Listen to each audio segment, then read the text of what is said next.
जी, खुदावंद में एक बार फिर से आपकी सलामती हो।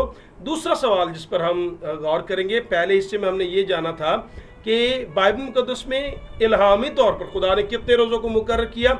हमने उसका जवाब बाइबल मुकद्दस में से सीखा था कि खुदा ने कितने रोज़ों को मुकर्रर किया। खुदा ने सिर्फ एक। और अब हम गौर करेंगे क्या मसीहों पर रोज़े रखना फ़र्ज़ है या इख्तियारी है। आइए बाइबल मुकद्दस को खोलें और बाइबल मुकद्दस में से ही हम इसका जवाब जो है वो देखेंगे।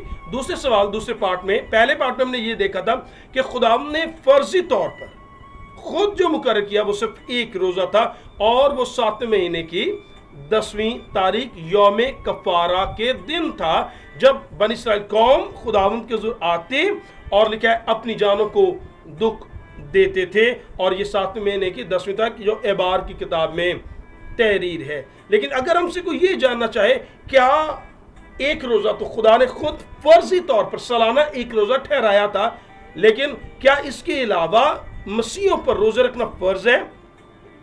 तो एक बात तो समझ ले कि ये जो सालाना एक रोजा था जो कि हैकल में लोग आते और लिखा है कुर्बानियां पेश करते और लिखा है सरदार जो है वो पाक तरीन मकाम में जाकर तमाम तरखैमा इज्तमा के लिए और बन इस्राइल के लिए भी कफारा दिया करता। बाइबल मुकद्दस इस एक फर्जी और सालाना रोजे के बारे में क्या कहती है? आइए इब्रानियों का मुसन्निफ पालूस रसूल क्या कहता है, सुनिएगा प्लीज।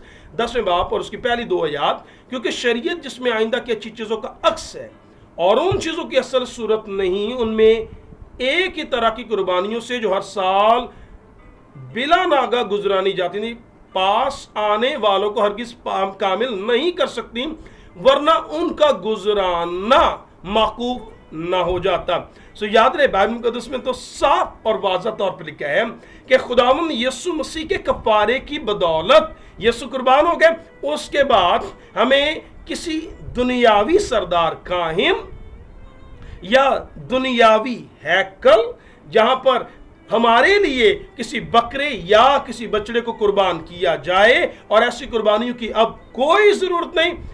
ऊपर से नीचे तक हैकल का पर्दा फट गया और जबिया और हदिया माकूफ हो गया।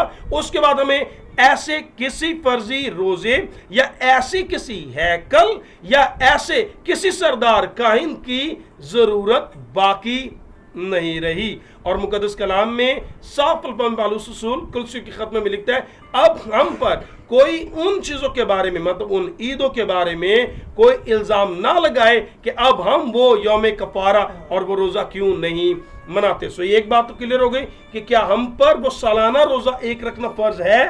तो जवाब है जी नहीं। आइए मुकद्दस कलाम में फिर क्या मसीह पर रोजा रखना फर्ज है? तो इसका जवाब बाइबल मुकद्दस में से देखते हैं। लेकिन उस वक्त जब खुदावंद यीशु खिदमत कर रहे थे, लेकिन शागिर्दों ने उसके पास आकर, यूहन्ना के शागिर्दों ने पास आकर क्या सबब है हम और फरीसी तो अक्सर रोजा रखते हैं और तेरे शागिर्द रोजा नहीं रखते? यीशु ने उनसे कहा क्या बराती जब दुल्हा उनके साथ है मातम कर सकते हैं? मगर वो दिन आएगा दुल्हा उनसे जुदा किया जाएगा, उस वक्त वो रोजा रखेंगे।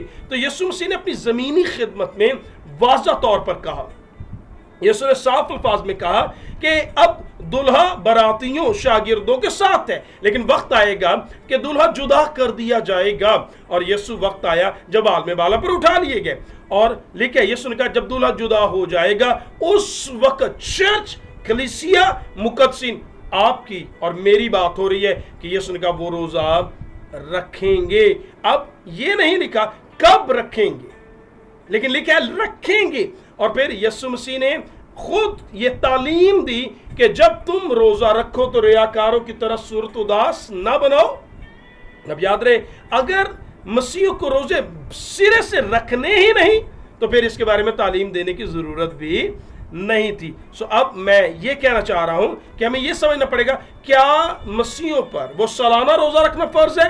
तो जवाब है जी नहीं। वो कुर्बानियां और वो हैकल अब वो निजाम बाकी नहीं रहा और उसकी जरूरत भी नहीं, क्योंकि यीशु जब हमारे लिए कुर्बान हो गया अब किसी और बकरे बछड़े की कुर्बानी की जरूरत नहीं है। अब सवाल ये पैदा होता है वो सालाना रोजा फर्जी जो था वो तो खत्म हो गया, तो क्या कोई और रोजा हम पर फर्ज है? तो जवाब है फर्ज हम पर कुछ नहीं, फर्ज नहीं, लेकिन खुदावंद अपने लोगों से चाहता है कि वो रोज़ा रखें, और उसकी तालीम यीशु ने खुद दी और कहा वक्त आएगा दूल्हा जुदा होगा तब वो रोज़ा रखेंगे। सो रखने की ज़रूरत ज़रूर है, रखना चाहिए ज़रूर, और यीशु ने फिर इसकी तालीम भी दी जब तुम रोज़ा रखो। अब जब हम आगे खुदा के कलाम में बढ़ेंगे तो फिर हम तीसरे सवाल पर गौर करेंगे, अगर जब हम रोज़ा रखें तो रोज़े का दौरानिया जो है वो कितना होना चाहिए। उम्मीद करता हूँ खुदावन अपने कलाम से बरकत देगा। खुदावन आपके साथ हो और आपको अपने जलाल के इस्तेमाल करें। आमीन।